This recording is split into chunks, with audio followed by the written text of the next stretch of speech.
friends? We're here with the Solopreneur Movement podcast. This is our very first edition of our Spend Time with Talent. We're here with Chad Nash, Realtor extraordinaire, right? Something. Realtor. Something like that. No, I was really fortunate to meet Chad early on in his career. He's now, a year and a half into the business when it comes to being in real estate. And for our friends in Denver and in Colorado, you guys have probably seen his acceleration is the word I'm looking for. There we go. His acceleration in the industry, and he's really made a name for himself. But you recently made a move to Compass. We'll talk about that a little bit. But the guy is just a straight hustler when it comes to going from zero to however many deals that you've done in your first year, and now as we go forward now in year two. So we'll have you tell your story a little bit. And the focus of this podcast, if you're listening, this is our first edition of the Spend Time with Talent podcast. And we really do try to focus on individual producers, right? So you're individually in charge of your follow-up, of your prospecting, of your marketing, of your operations, of your asking for business, of all the different components that it really goes into running and maintaining a business as a solopreneur. So that's our focus today. And I especially enjoy having Chad in here because he brings a very unique background from as far as his past goes. But again, he's had a huge success in his first year. So talk about your success. Like, I'm going to give you permission to humble brag on yourself. Why did you get into real estate in the first place? Talk about your background a little bit, and then we'll get into some of the actual meat of the podcast. Okay.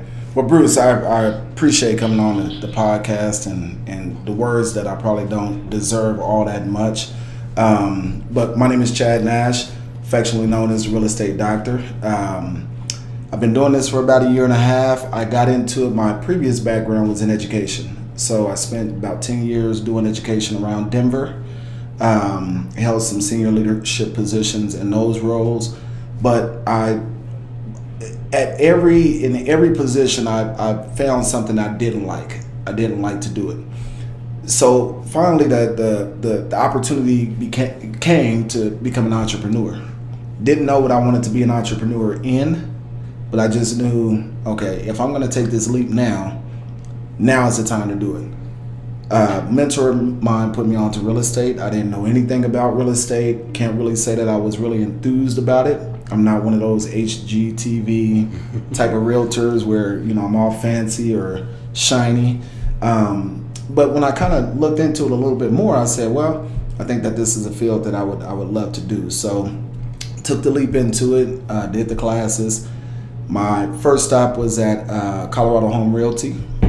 Spent a very quick second there.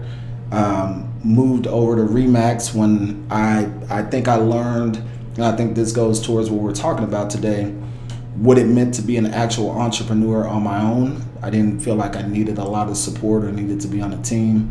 Moved over to Remax for that reason, because it's kind of you live or die on your own, basically. And I think I experienced some pretty tremendous success in the first year.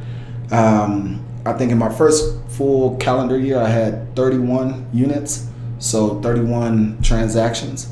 My GCI was about 290,000, which is probably 4 times more than I had ever made in my life in any salary position. So it was a good move. Yeah. It was a good move. Yep, perfect. And I know early on, I had the pleasure of meeting you, like right when you were probably in your first, 90 days to 6 months in the business, right? No, you met me in my first, probably 20 days. 20 days in the business, and so I was fortunate enough to meet you. You got into our 90-day sales manager program. And I'll never forget, there's 2 takeaways that I've learned from you as far as you going through our program. Number 1 is running your business like a business, right? Truly waking up every single day and being intentional with how you run your business. Number 2 is, I think you do this better than anybody I've seen on social media. It's the art of connecting with other people on social media and even leveraging the humble brag, right? Of like not making about Chad Nash, the real estate doctor, but telling your client stories and stuff like that. So talk about early on of just learning how to treat your business like a business. Absolutely. And so I'm going to kind of go forward and then I'm going to come back because, I have a lot of agents that come to me now and they say, well, what is your success? What is your blueprint? What got you there? And the first question that I always ask them is, how serious are you about this profession? And then they'll tell me, no, we want to do really good.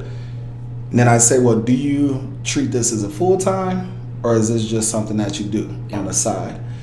And the reason I ask them that is because I tell them that my model is a full-time job plus some. Yep. And any advice that I give to you is not going to work if you're just haphazardly doing real estate, or if you're just trying it out, or you're just dabbling and you got a lot of other things to do. And I think that I really learned that coming through, meeting you and meeting other successful entrepreneurs, of what that means to really take this seriously, and that this is your business. Because I think that there's a misnomer that being an entrepreneur means, oh, I just work for myself. No, or I work from home. Yeah. Or I don't have to go into an office. No, it really is, you are the business, and you have to treat it as such. And that may mean 40, 60, 75 hour work weeks. That doesn't mean, oh, I get to have half a day off every day because I work for myself. No, it means you actually have to work a lot more. Especially early on, right? Especially early on. Because I think you hit on all of the nails, is creating that infrastructure to the business, the supports. A lot of people I see that get into real estate, they come in really quick and they think they can do it because they have a cousin, or they have an uncle, or they have a friend that says, hey, I'll do a deal with you. So they have one or two quick deals. And they're like, oh, this is easy. This is quick money. But then it's the business part that sustains them. And that's what you really have to be committed to building, is the actual business. How are you going to get leads on a day-to-day basis? How are you going to be in front of your client base on a day-to-day basis? How are you going to stay following up with them after the transaction? Anybody could get one or two deals.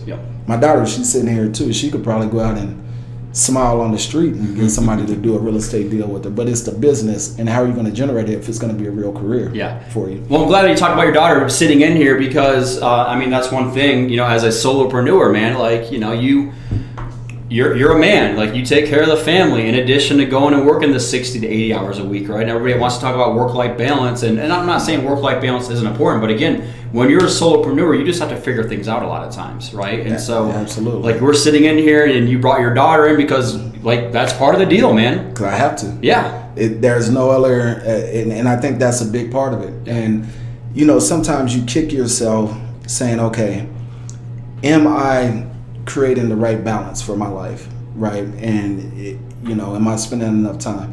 But then I had a realization, and I said, you know what? I don't like when people tell me have more work-life balance. I said, I'm enjoying what I do. And I'm enjoying when I made it. And I'll bring my daughter. You want to get on camera? She wants to be a YouTube star, so this is her shining. Say hello to the microphone. Hello. There we go. My daughter, Eva. So I enjoy when I get a chance to bring her to showings or to listings or to, okay, that's enough. She's posing. Time is up. She's posing. For our friends that are watching online, she's posing. I enjoy that my balance is 90% work. Yeah. Because that's what I'm committed to. And she's committed to it with me, because we get to hang out. We get to do a lot of stuff. We do a lot of fun stuff in between, but I just make it work. If I got to come meet with Bruce, I'm going to bring my daughter. If I got to go to a listing, I'm going to bring my daughter. If I have to go to a showing, my clients know my daughter's probably going to be right there with me. Yeah. And I think that you have to be committed to it like that. A lot of people come in and they say, oh, I got kids at home and I want to be able to spend a lot of time and do all that. That's noble. That's great. If you really want to have tremendous, I think, traction, I think you have to commit yourself and say, how can I integrate my kids to where they're with me and be comfortable with that and not feel like, oh, I got to keep that over here. Yeah. Well, look, you're a smart dude, because you said integrate, and I was going to bring in, there's actually a term called intentional congruence that I learned recently. Intentional congruence. For me, man. Yeah, right. So Chad, we're a couple PhDs in here just freestyling. So, but intentional congruence is where all parts feed all parts. So your business life and your personal life and the things that you enjoy, they feed all parts of it, right? And that's the new age solopreneur. You're a lifestyle entrepreneur, right? Yeah, there's a lot of cool things that you get to go do that your 8-to-5ers can't go do. But again, you have to treat your business like a business. Right. And so, like I see you guys go take pictures when you go out to eat and nice, fun, cool dinners. That's intentional congruence. That's the world that we live in right now, if you truly understand it. I think, and that's probably one of the best terms that I've heard. Because the way I think about it in my mind is when I get to take her out to eat after a long day, it's kind of like our debrief time. She worked with me. We went out, had a chance to celebrate.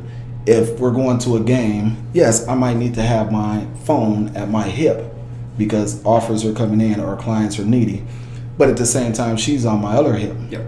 And she's enjoying the game just as much as I'm enjoying the game or working. That's right. So there's no loss. And that's what I found is that there's really no loss between us spending time and me being able to be active in my career. And a lot of this, like I said, everybody wants like this one piece of advice and put things in a box. The reality is none of the stuff is in a box. Mm-hmm. A lot of it's just figuring stuff out, right? You're just figuring stuff out along the way.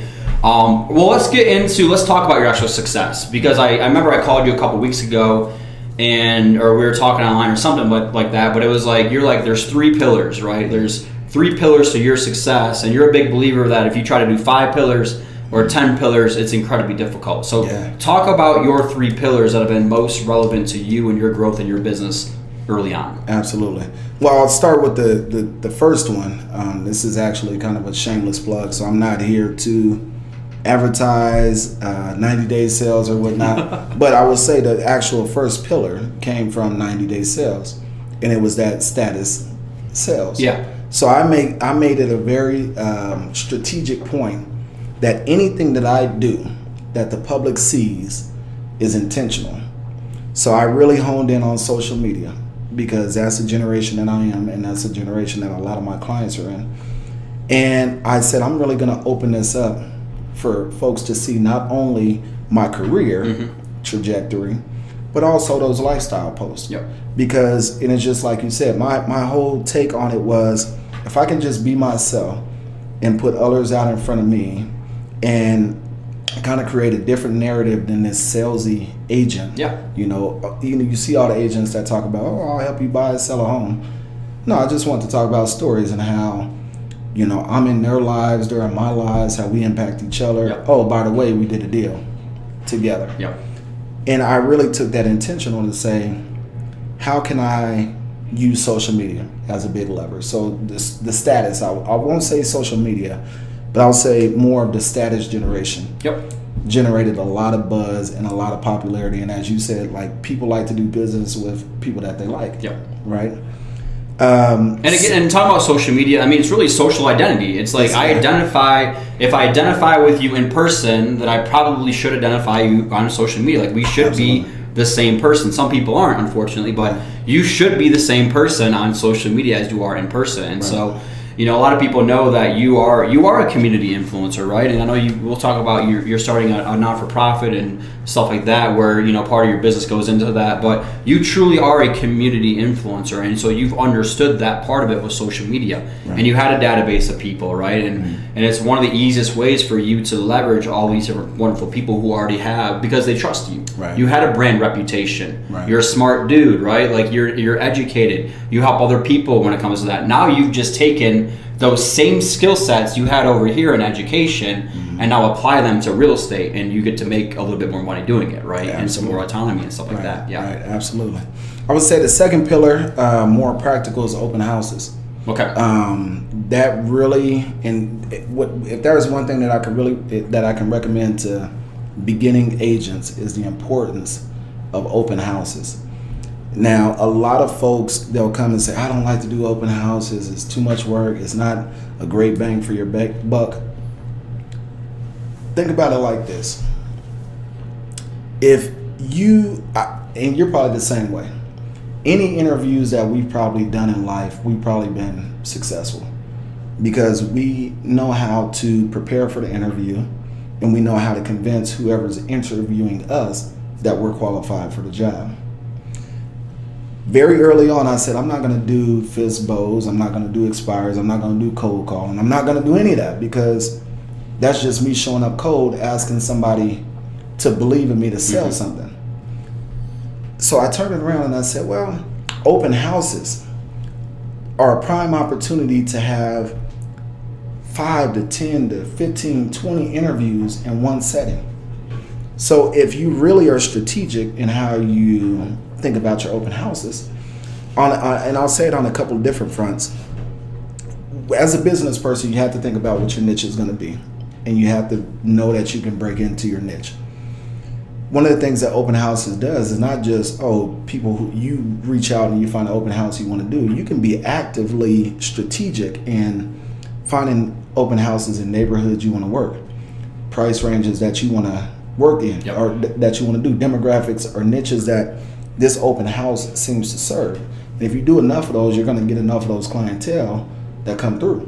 Now it becomes, if you do what you need to do and every day you're on your 110%, active focus, and you're ready at that open house, people are becoming attracted. So now out of those 20 folks that come in to the open house, if I get 12 contact information, if I get 12 folks who fill out contact information and 6 of those become leads, and I've only done this for 2 or 3 hours on a Saturday and got 6 leads. It's a no-brainer. It's a no-brainer. So a lot of my business came early on from the open houses. I was very strategic, and I was doing it once a week or once every 2 weeks, and that generated a lot of steam up front. Then I was able to take that success, put back on the social media piece. So people start seeing the closings, they start seeing the showings, they start seeing the listing presentation.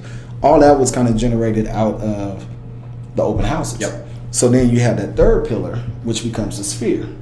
So when a lot of people, some folks jump into real estate and they're like, I got a big database. I think you remember, me cockily sitting down first class, and I said, I got the biggest database ever, right? And I was proud of that, because I do know a lot of people. But what you don't realize is that even if you have all these folks that know you, they don't know you as a realtor.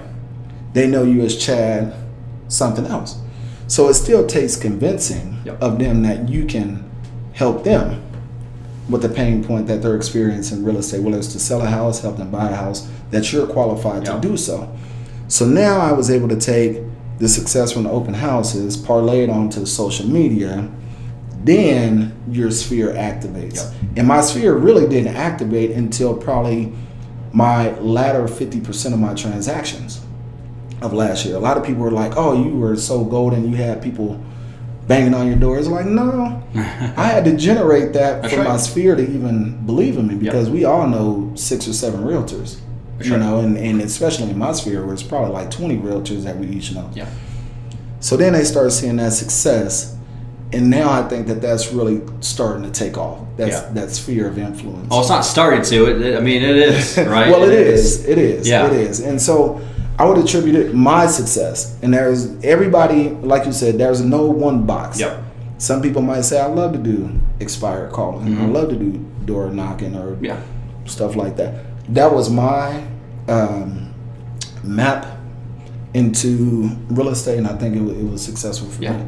Be the best at what you're best at, right? That's it. Do the things that you enjoy with the people you enjoy doing them with. And I don't mean to labor on this point, because I remember we had this conversation a while ago. I was one of those realtors who, you start to experience a little bit of success, and you're like, let me try this over here. Let me put money over here. And I think you call it chasing the shiny object. So and our real estate friends love doing that. And they do. And it's at one point in time, it was like, I got 5 or 6 pillars, thinking in my mind like, man, I'm gonna just keep feeding it. But when you're a solopreneur, right? You hit it right on the head. Take what you are good at and focus on that and become the best at it.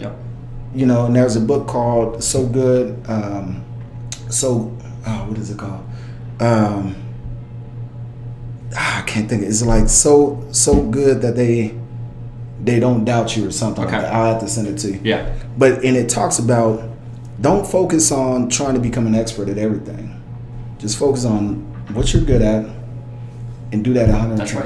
That's right.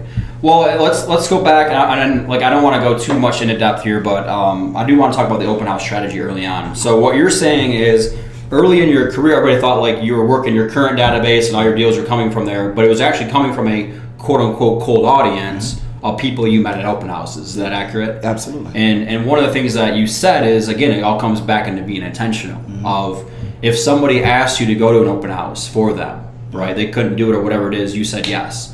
So I know you're you're one of those, like, you see it as opportunity, not as obligation. Right. And I think a lot of people see it the other way. Like it's an obligation versus an opportunity to go show up. Absolutely. Right.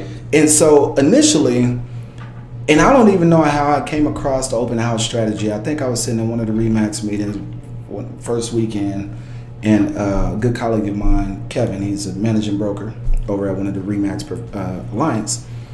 And he just said, hey, I'm looking for somebody to hold an open house. And so I just jumped up and I said, yeah, I'll do it. Didn't know anything about it. He coached me, gave me the signs, and I was like, all right, I'm going to do this. Then started doing a little bit more. But I'll tell you what happened, Bruce. So when you start to realize, hey, I'm really good at this, you're like, well, how can I make this a professional habit? Yeah.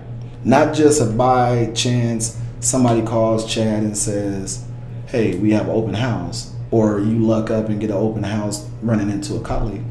So I became very strategic, and that's when we talk about planning on Sundays. Yeah.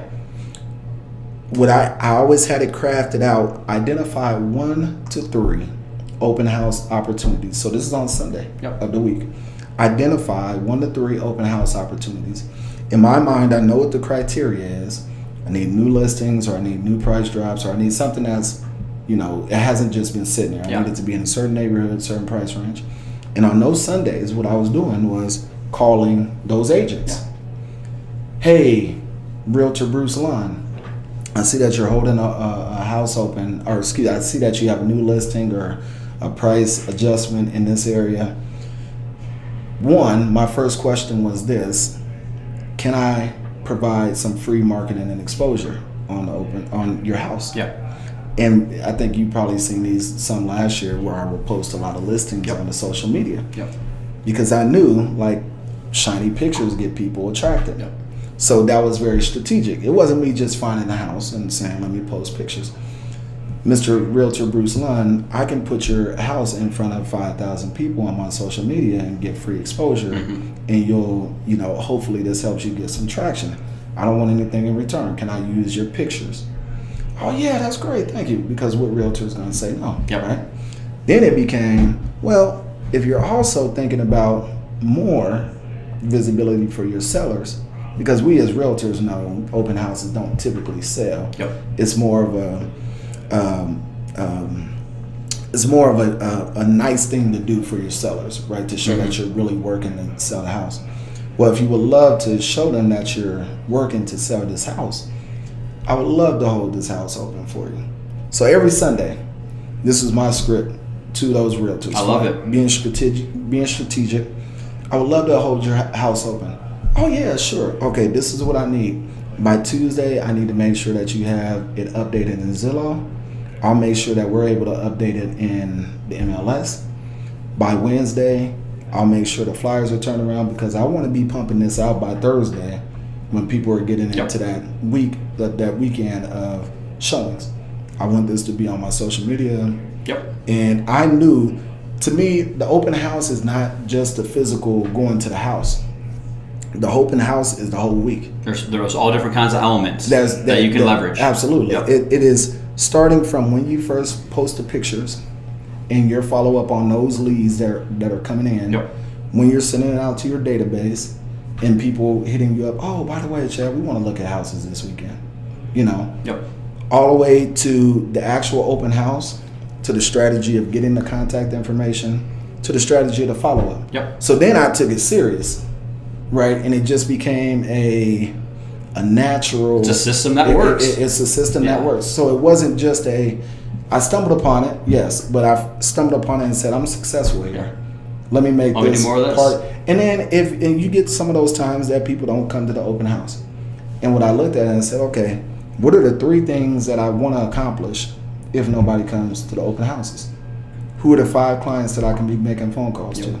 What are the 5 things in my database that I can be doing? What are the 5 pieces of marketing that I can? Yeah. And so you look at again, treating your business like Absolutely. a business, not just watching a football game or doing that. Yeah, you can have the game on, but have it on mute and make some calls. Make some calls. Yeah. And one of the things, and I forgot who told me, but they said that is the best time. It's like your storefront. So you treat the open house like your storefront. Nobody comes in your storefront. If you're an owner of a shop, you're still doing work. You're cleaning up the shop. That's right. You're reorganizing it. You're organizing the shelves. You're doing something. You're not just sitting there like, oh, nobody's coming in today. You know, if they come in, then you switch into that engagement mode. But if not, then you're doing a lot of behind the scenes. So when I started doing that, it was like, all right, this is really cool. Yeah. You know, because I'm knocking out, you know, work stuff, and if somebody comes in, I help them. Yep. And then you leave out with, there's never been an open house where I probably got less than 75% of the contact information. Good. And then you just have to have your follow-up systems. Well, I love this because this is tangible stuff for people. So this is tangible information, people, especially early on. You know, do you see it as an opportunity or as an obligation? Are you intentional when you go do it? Do you see that one activity as a way to do 3 to 5 additional activities, right? All that kind of stuff. Right. So I love that mindset. I do want to transition because me personally, you know, like when I do these interviews, I want to do a question that I can help my own self grow selfishly. So I want to talk to you more about the social media side and your philosophy and like, are you posting like is it just like it pops in your head to post? So you know, one of the things that we talk about, and I tell people, like if I quit coaching tomorrow and I got into real estate, I would do all the same stuff that I do now. I would want to get more attention, right? I would friend the influencers, and I know you've done that. Like you're not a secret agent. Right. Status sells, you know, like early on you were out there friending as many influencers and leaders, especially in real estate, as possible, because like you said, if you have 500 or 5,000 agents that are looking at your post, and you can go to whoever and say, hey, I'm going to get more eyeballs on your property because I am an influencer and I have a big database and people do engage with me, who's going to say no to that, right? So that's something you did early on. But what I want to talk to you about is like your actual post on your personal page. Because like I said, man, when it comes to your post, you get engagement. You really do get engagement with people. Right. So I guess the first question that people will always ask is, how do you even start getting engagement? And like, how do you get those comments? Yeah. And how do you engage with people? Like did it come organically with you, or? Let me, and I'm not going to show everybody on here, but I'll show you so you know. That. And I think I've showed you a version of this before. So. If we look, so you have a schedule in your calendar. I do, and I have a schedule of my post. In my calendar. So every Monday, right? I know that I'm posting a Monday motivation post. Then I'm posting a doctor's gym or a personal listing post if I have one, right? Then Tuesday comes, I'm just doing a social status or brand building or a social status and a lifestyle post, because again, I don't want this to be all about real estate. I want people who are like, oh, Chad is a super cool guy. By the way, he does real estate. It's the top of mind. So I'm very strategic throughout the week. I love it, man. You got a time block. I do. You got the red, the green, the orange, the blue. I have it in there, and I say, okay. And if you'll probably start to notice as I post now, it's all strategic. I want it to be about 80% of lifestyle post, 20% real estate. Because, and when you say lifestyle, I mean it could be a motivational quote, an inspirational quote, something me shouting out somebody that did something for me, right? A gratitude, abundance quote. It could be me out having food or at a game or in a park or just showing something with my daughter. That relatability, right? Because it's the top of mind. People are gonna see that, and they're gonna comment. Like, you get 100 likes, right? And people are like, I think just the subconscious, and you're more the psychological guy than I am, just the subconscious of, oh, here's Chad. Oh, by the way, because we see he'll dabble in a house or two here, or he'll show a closing here, but we love what he does. It's hard to forget that he's in real estate, and so it doesn't have to be real estate, because that's when people just tune out. Like, oh, they're only talking about property values. Oh, they're only talking about. They're gonna unfollow you quick. They're very quick. Yeah. Or they're gonna unfollow you. They're gonna scrub you out of their timeline list, whatever it may be.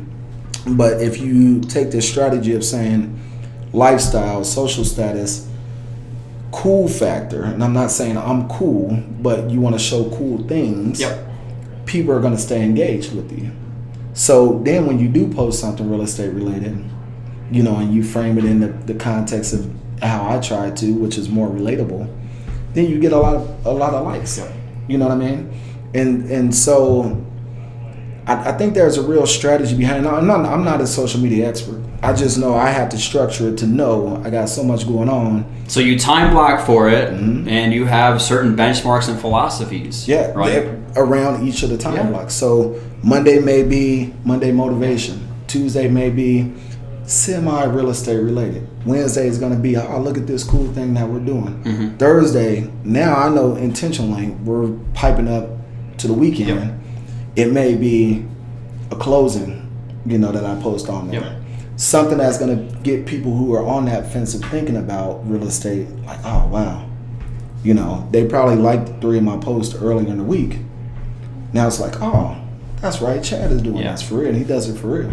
So it's business, family, friends, fun. Like, that's kind of, I do BFF, right? So it's that same mentality of it. But I will say, like I said, guys, this guy's a genius. He's an expert when it comes to the engagement piece of it, though. Like, the amount of engagement that you get and the comments that you get from other connectors and influencers, which, why is that important? Because Facebook loves those algorithms, right? So the more people are engaging with it, Facebook basically is saying, like, hey, this person's a person of interest or a person of influence. Right. And other people are engaging with it. So I'm not trying to say, hey, go follow Chad Nash, but if you want to study him, I'm not saying friend request him either, because obviously we have a limit, but you can follow people without friend requesting them if you want to go and kind of stalk out some of the things that he does and to get some different ideas for that. So I want to transition then, and we'll talk about the last thing I want to talk about is this, because I know you've gone back and forth on this.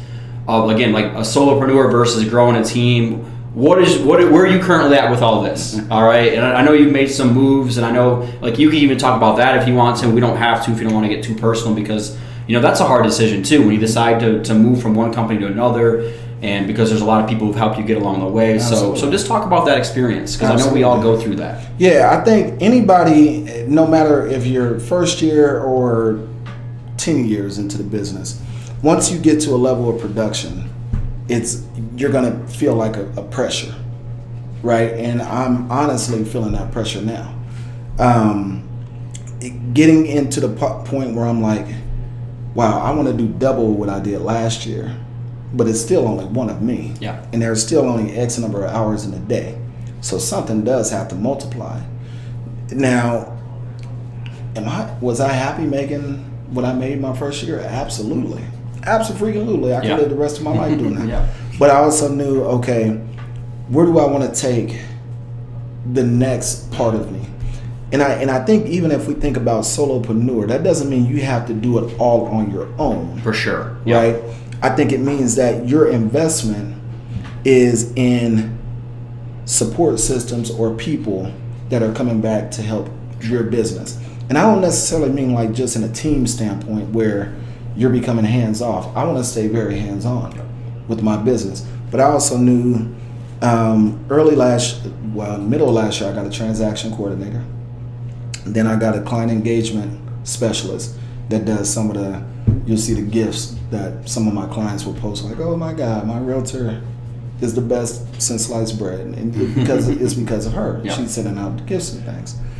And now I'm at the point where I'm like, okay, what are some of the things in terms of like operational aspects of the business that I can hire on help? So I have a lot of listings now, but I found myself spending a lot of time being a project manager, getting a contractor here, getting the cleaners there, getting the videos over here, scheduling. And my job is to be that interfacing with the clients, right? So I didn't necessarily want to build a team. Like, it's not like, oh, I want to get a lot of agents under me, but it's what are the the pieces that I want to bring in that are going to help me do my job better. So I feel like the focus is still on me. And kind of going back to that, why I made the move from Remax to Compass. I love Remax. I think I grew a lot. There was a lot of great support, but I think coming to Compass, they offer a lot of that support built in. A lot of the marketing built in. I'm not a marketer, so spending 5 hours in a day trying to figure out how to do flyers that look cool and what should I have on is not worth my time.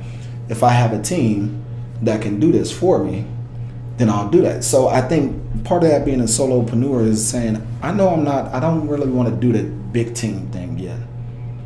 But if I could find a firm that takes half of this burden off, right? Same with listing prep stuff. They do a lot of the listing prep up front.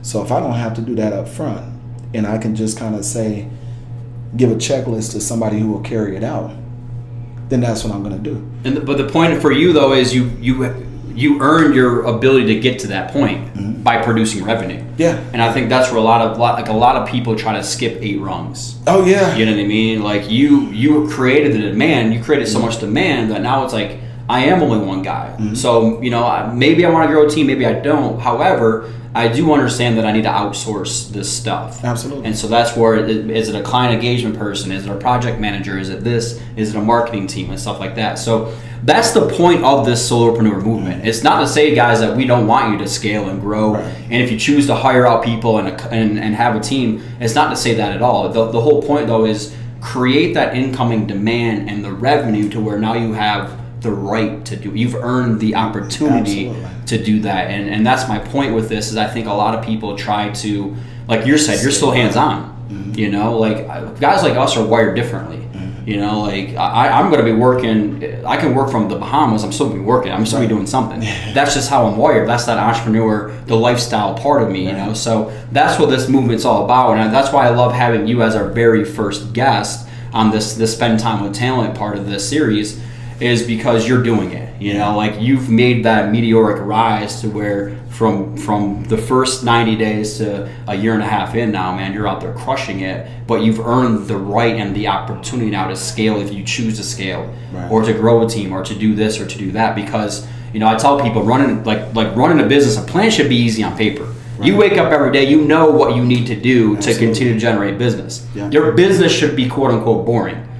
On paper. However, the things that you get to go do and the people you get to do them with, there's nothing boring about that. And the impact you get to make, right? Absolutely. But there are a lot of things that go into your sales and marketing and operations and all of your mindset, your confidence, your energy, And so I really do appreciate, I love watching you work. I learn stuff from you, whether you realize it or not, when I watch your social media and your hustle and like I said, that intentional congruence with your work-life balance. So I appreciate you, man. I'm glad that we ran into each other early on in your career, and I've just been along for the ride. Well, and honestly, and this is a shout out to Bruce. I have people ask me all the time, and not to sound corny with the 90-day sales, because it's not a sales pitch. But people say, what is the best coaching program out there? And people start talking about Ninja and all this, and I say, you know what? I'm so happy that I did Bruce's program before getting inundated with real estate coaching. Because it taught me how to be an entrepreneur, solopreneur in our aspect. And I, honest to God, when I look at barbers, I look at folks mechanics, there's all sorts of people that come to me and I'm just like, I wish Bruce made like a 90-day sales for mechanics, because I think the tenets are the same. It's about accountability. It's about what I showed you, that time blocking and that scheduling, treating it like a business. And it's about getting out there and gaining a spotlight. And that works across any entrepreneur. It really does, You know, Yep. and it doesn't have to just be Yeah. real estate or realtors or. Well, I title appreciate folks. that, man. I really do. And I mean, the biggest thing though is you go out and execute. As you know, it doesn't matter, just like in any sports. Mm-hmm. You know, as a coach, it doesn't really matter if I give you the system if you don't Sure. go implement. So That's true. Props to you for going out there and doing it, man. And so Chad and I are actually Chad's going to be one of our speakers. So we're going to put together different seminars and summits all over the country. And so Chad's going to be one of like 6 different people that we bring in, assuming that a schedule fits and stuff like that. Because again, like this is valuable information. You know, if you're in your first, not even just your first 2 years in business, like just period, the amount of stuff that this guy has systematically, I know it'll be a huge value add. Again, not even just real estate, just for anybody out there. So thank you so much to Chad. I really do appreciate it, man. Absolutely, Yep. I appreciate it. Thanks, Bruce. And thanks for tuning in to our first Spend Time with Talent edition. You want to give a quick wave? Oh, we need to get the YouTube star. The back YouTube over star. here. Remember this face. The last time she was on camera, she was duck facing and everything. Look at. Thank you guys. All right.